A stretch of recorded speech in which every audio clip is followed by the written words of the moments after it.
Jessica Tandy and Hume Cronin in The Marriage. With the conviction that marriage remains the most popular domestic arrangement between friendly people, NBC takes pleasure in presenting by transcription one of the most distinguished couples of the American theater, Jessica Tandy and Hume Cronin, as Liz and Ben Marriott in the...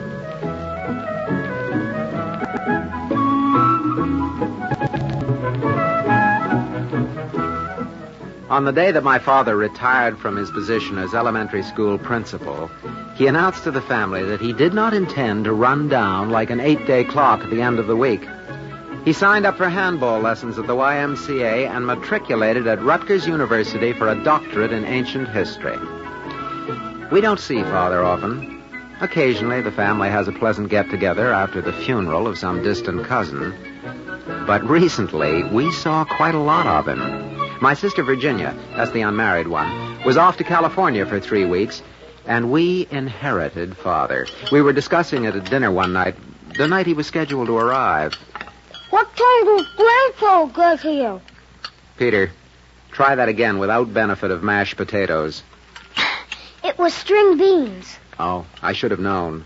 The vowels come out French. Oh. What time does Grandpa get here? I don't know. He's supposed to telephone from Penn Station. Isn't Virginia bringing him in? Well, why should she? Ben, your father's 72. Don't worry. He has all his faculties. I thought he wasn't principal anymore. It's a different kind of faculty, Dopey. Peter, it means thinking. When some people get very old, sometimes they don't think as well as they used to. They don't remember things. Their minds just slow down. Oh. How old are you, Pop? Never mind. I wish we could figure out some way so he didn't have to sleep on the couch. Maybe we could give him our bed. Well, I could sleep on the couch, and you will... Yeah, there's always a hook in the hall closet. I'll get it, Mommy. Thank you, dear. Grandpa! Emily! Well, Emily. Well, it can't be. It's Grandpa! Grandpa! Hello. But Virginia wrote... Hello. He was supposed to call. Maybe he took a cab. Well, Father Marriott. Elizabeth, my dear, good evening. Now, don't get up. Good evening, Benjamin. Father, good evening. Well, Emily. Are you big enough so I can start kissing you again? Oh, Grandpa. I presume I can shake hands with you, Peter. If you don't mind, Grandpa. Not at all. There. Wow, what a grip. Father, you were supposed to call from the station. Did you take a taxi? I walked. Walked?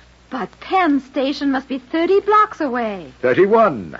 Allowing for crosstown blocks, I estimated at 1 8/10 miles. What'd you do it in, Grandpa? An average of slightly under 2 1/2 miles per hour. Counting traffic lights, there was a stiff headwind. Have you had dinner? It won't take me a minute to heat up the gravy. No, thank you. I had sandwiches on the train. I brought them in a shoebox. Are you sure? There's a whole roast left, Now, really. please, Elizabeth. I'll just fix a nice plate. No. No? No, thank you. I really don't want you to trouble. It's a principle with me. Man has one quality which separates him from the animals. Does anyone know what it is?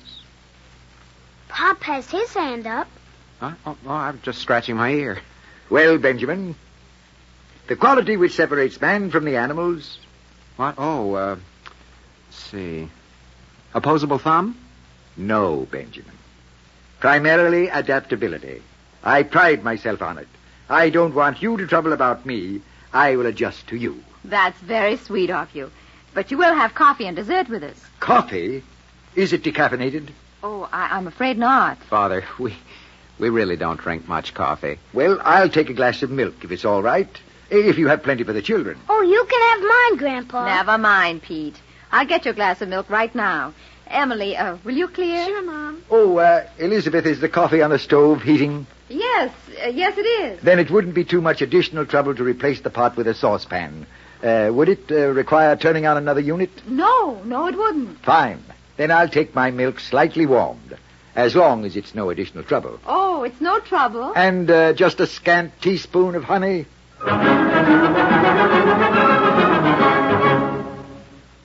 Father always was an active conversationalist. I remember breakfast when I was little as a very educational experience. Now he sipped his warm milk and debated with Pete the merits of the leather clutch in the 1911 Rolls-Royce. He hadn't changed. I remember the precise gesture with which he told off on his fingers the major points of his discourse. I'd always remembered his hair as gray. The glass of his bifocals couldn't hide that sparkle in his eye. At 9 o'clock precisely, he took his thin gold watch from his vest pocket, snapped open the lid, then snapped it shut again. It's been a long time, but I seem to remember 9 o'clock as the customary retiring hour for young gentlemen of Peter's age. You mean I have to go to bed? It's your bedtime, Pete. Aw. Go on now. Say goodnight to Grandfather. Good night, Grandpa. Good night, Peter. Do I have to, Pop? Go ahead, Pete. And no sneaking in a flashlight to read under the covers. Okay. Good night. At 10 o'clock, Emily went in to finish her homework. Liz and Father and I sat in the living room and talked. Father had just read an article on progressive trends in education. In my school, I always saw to it that the children graduated knowing at least 100 facts of cardinal importance. But who chose which 100 facts were the most important? I did. Oh. Did the children enjoy it? I don't think so. From 1928 until I retired, I believe I was known to several generations of students as Old Picklehead. It used to appear on the walls of the washrooms with remarkable consistency. I had a custodian working an hour a day erasing it. But do you think it was really worth it? No. Children will write on walls in washrooms. I mean the 100 facts. Father, I don't think you mean to say that the purpose of education is only to... Excuse me, Benjamin. I see it as exactly 11:27. I suggest we continue this discussion at breakfast. Well, I just wanted to make this point. I think You it's all do right... have to appear at your office tomorrow, Benjamin. Well, yes, I do. I think 11:30 is late enough then. Really, Father, we don't I usually find go... that regularity in sleeping schedules contributes to general peace of mind. Well, I suppose we should get some sleep. Liz? It is 11:27. Yes, it is. 11:27. 11:28. Good night, Elizabeth. Good night, Benny. Good night, Father. Good night.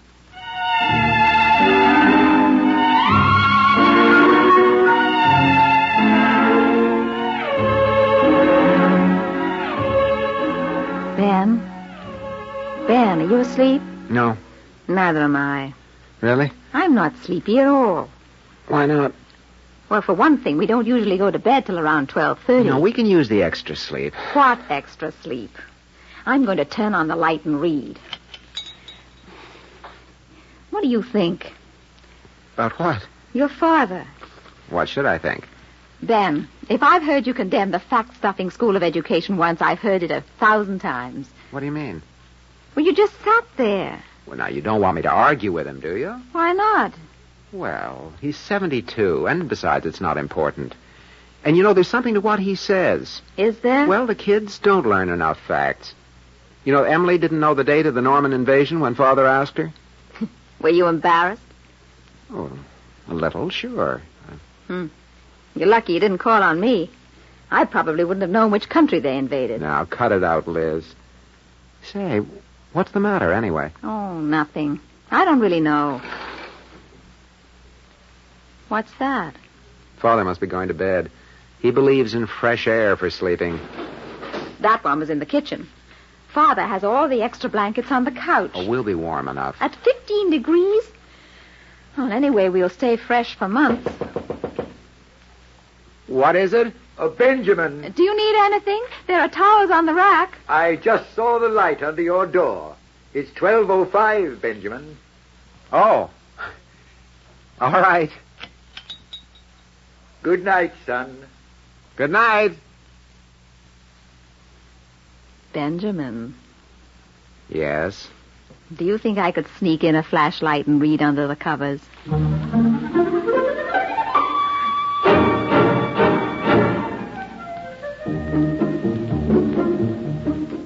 Father was up early in the morning and made breakfast for the whole family. There we are. Fresh squeezed orange juice, hot cereal, wheat cakes with molasses, and cocoa. Cocoa? We usually have a cup of coffee. Oh, just a 7-ounce cup. Ben can't get started in the morning without his coffee. Dependency upon artificial stimulants is a weakness of character, Benjamin. I'll pour your cocoa.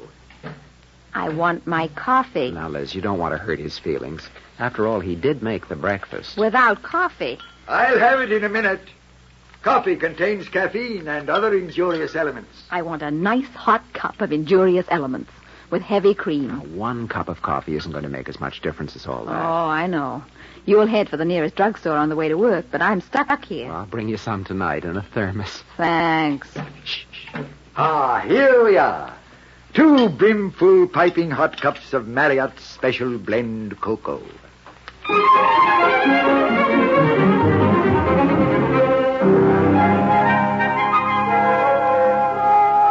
Well, are you having some trouble, Emily? I sure am, Grandpa. Can you do a geometry problem when everything is unknown? Oh, you set the proposition up wrong. Start by writing out the Pythagorean theorem. You do know it. Well, not exactly offhand. There's nothing offhand about mathematics. Mr. Jacobson says geometry is like playing the piano. You have to practice. And he's quite right. How about an hour of drill every weeknight after supper? But a whole hour? Oh, you'll soon find that mathematics is more thrilling than music or popular fiction. I will? If we attack this together in an organized manner, within a few weeks you'll be begging me to start you in advanced trigonometry.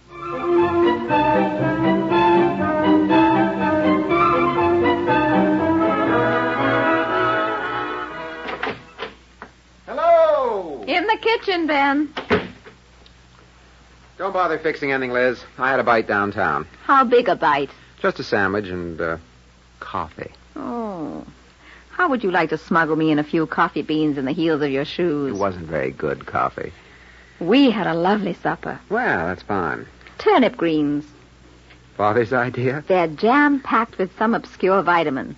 Pete ate 2 portions. What did you use, a bullwhip? He saw Father pick up a chair by one leg and hold it at arm's length. What's Emily doing? Nightly geometry sessions. I guess Father gets a kick out of sort of getting back to teaching. Ben, Emily doesn't like geometry. She'll learn from Father. If there's one thing he knows how to do, it's study drill.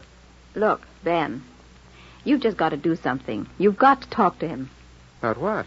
Well, everything. No, Liz. He is a sweet old man, I know, and he's so enthusiastic.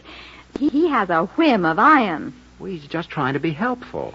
He rearranged my linen closet this afternoon. Did a good job, I bet. Oh, yes, it's very neat, very efficient.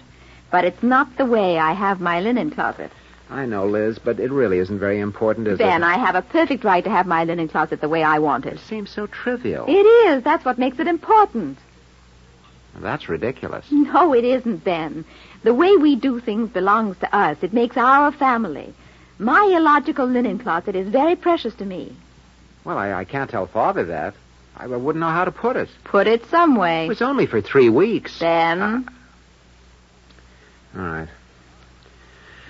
All right, I'll talk to him. Tomorrow?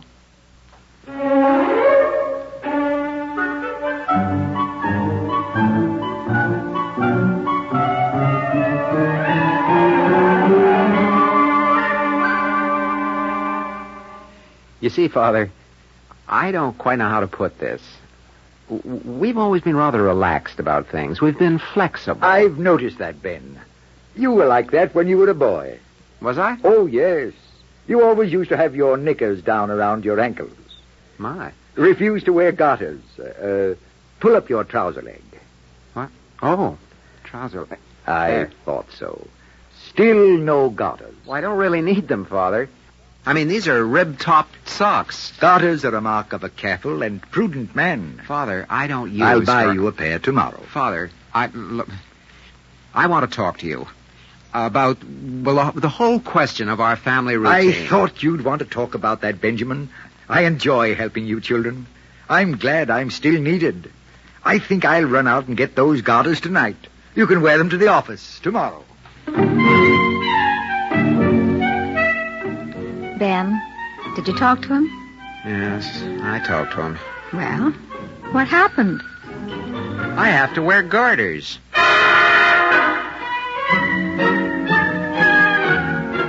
We lived through the week. Liz rebelled about Thursday breakfast and brewed herself a cup of coffee strong enough to tan leather. I suppose I was avoiding the issue. But I thought it was selfish to object to, well, so many little things. So I sipped my cocoa, straightened my garters, and went off to work. Friday night, things came to a head. Liz was in supervising Pete's bath. All right, Emily, I'm ready now. I have the books all laid out on the dining room table. What books, Grandpa? Tonight we'll review factoring and... Oh, no, Grandpa. Tonight's Friday night. Yes, I know. Well, I don't study on Friday night. We agree to have our little drills every weeknight. Well, not Friday. Friday is still in the week. But, gee, Friday night. The sooner we get to it, Emily, the sooner it'll be over. Well, there's somebody... Bobby Logan's coming over. He's already half an hour late. Is that a tall boy, about 6'2", something like a whooping crane? That's Bobby. You see, I couldn't possibly have a geometry lesson tonight, Grandpa. He'll be here any minute. He's already been here. About 35 minutes ago. You were showering, I believe. He went away. He went away? Well, he couldn't. We had a pleasant little chat. Grandpa, what did you tell him? I pointed out that you had a prior obligation to our little mathematical sessions. He seemed to be a very understanding boy. He said he didn't realize you thought geometry was that important. Oh, no. Grandpa, you didn't. Not really. Now, don't worry about it, my dear. I'm sure he understood the value of sticking to regular study schedules and respects you for it. Now, factoring. Daddy.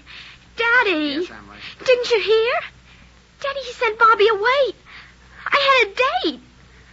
Oh, Grandpa, how could you? Now, Emily, I think you're making quite a fuss over nothing. Nothing. You didn't have any right to do that. It isn't fair.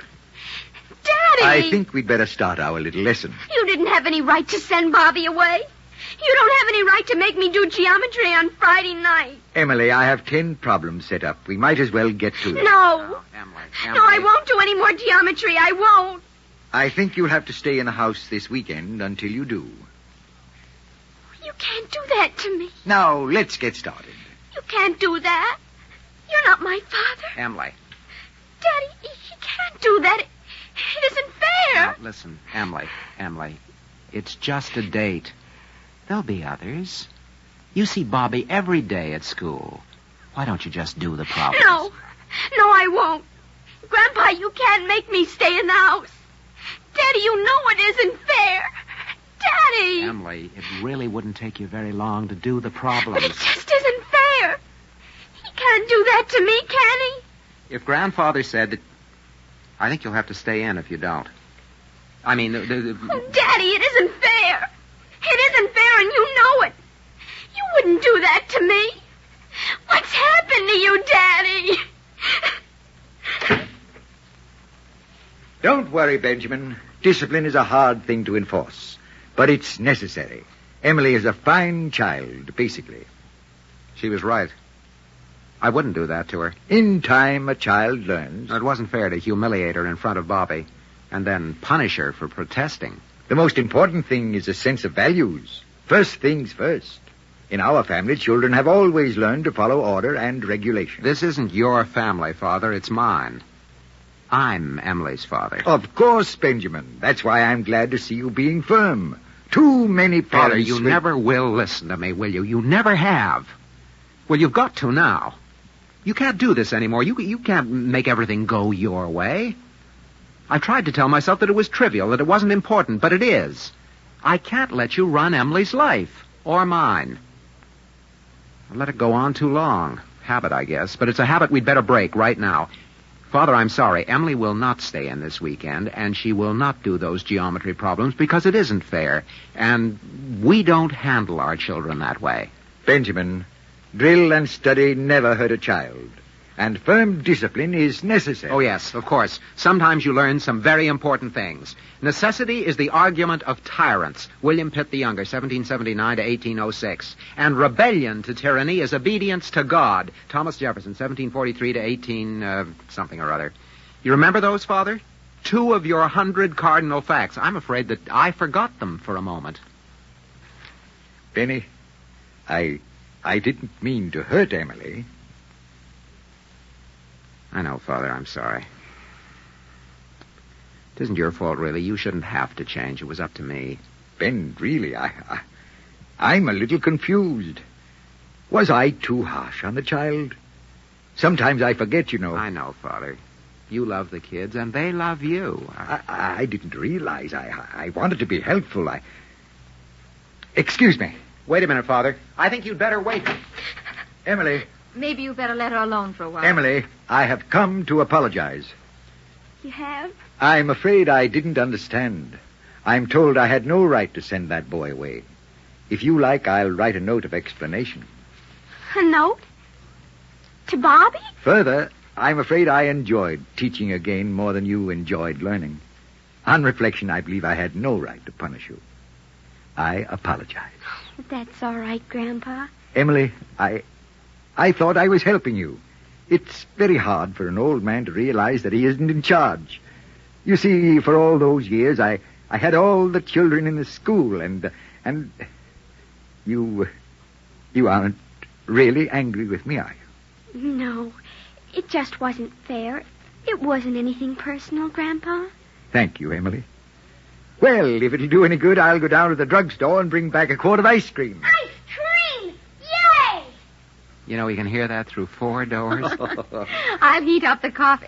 I'll make cocoa. Elizabeth, I'll have coffee. Coffee, I'm told, goes very well with ice cream. All right. Coffee. Good. And, Elizabeth.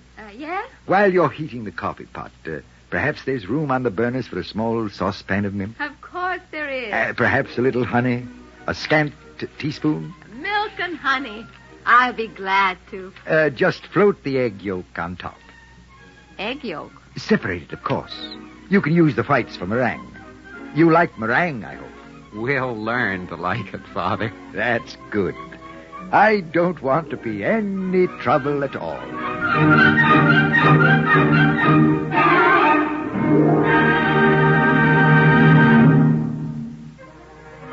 Ben and Liz Marriott will be back in just a moment. In the meantime, let us extend an invitation on behalf of our stars, Jessica Tandy and Hume Cronin, as well as the National Broadcasting Company, to all of you to drop by next week at this time for another half-hour observation and transcription of The Marriage, written by Ernest Ganoy, with Denise Alexander heard as Emily, David Pfeffer as Pete, and Edwin Jerome as Father Marriott. To those of you who have been so generous in writing, either to the network or to the stars, to express your appreciation of The Marriage, Jessica Tandy and Hume Cronin extend warm thanks. Tonight, Joan Fontaine stars in NBC Star Playhouse on the NBC Radio Network.